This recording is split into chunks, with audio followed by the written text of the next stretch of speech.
Hi friends! Thanks for tuning in.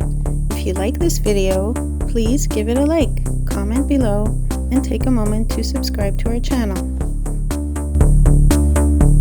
Pabos is a lovely and quiet village, located in the beautiful Gaspé Peninsula of Quebec. This small community is nestled along the stunning coastline of the Baie de Chaloux. With its calm waters, beautiful views, and peaceful atmosphere, Pabos is a great place to relax and enjoy nature. Pabos has a rich history that goes back to the early settlers in the region. The area was first inhabited by indigenous peoples, and later, French colonists arrived in the 17th century. Over time, Pabos developed into a small fishing village, and today, the local culture still reflects this history.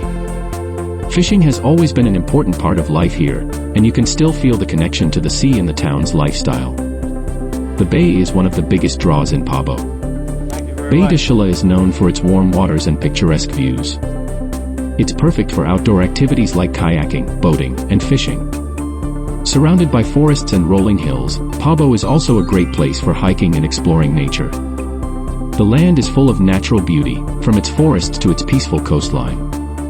Whether you're enjoying the fresh air or taking a leisurely walk along the shore, the scenery here is breathtaking. The village of Pabos may be small, but it's filled with a welcoming and friendly community. People here take pride in their history and their environment. The peaceful lifestyle and natural beauty of the area make it a perfect place for anyone looking to get away from the busy pace of city life. Pabos is a wonderful place to visit if you're looking to experience the charm of the Gaspé Peninsula. Whether you're here for the history, the beautiful landscapes, or the outdoor adventures, Pabos offers something special for everyone.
Thank you.